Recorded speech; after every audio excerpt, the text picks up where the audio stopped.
Annen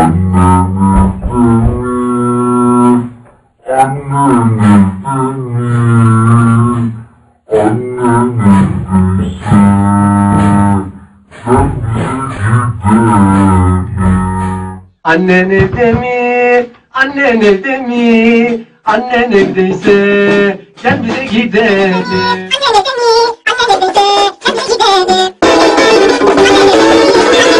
mi?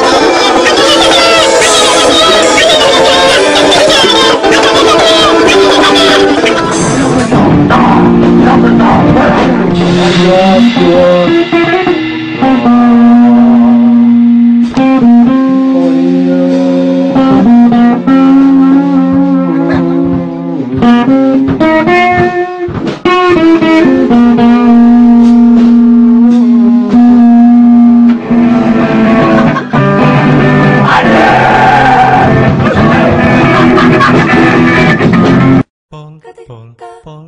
evdeyse gel bize gidelim. Nuopurista kuuluu se polokan tahti, jalkani pohjii kutkutti. Ievan äiti se tyttönsä vahti, vaan kyllähän Ieva se juttutti. Sillä ei meitä silloin kiellot haittaa, kun me tanssimme laidasta laitaa. Saliveli hipput, tupput, tapput, äppyt, tipput hiljalleen.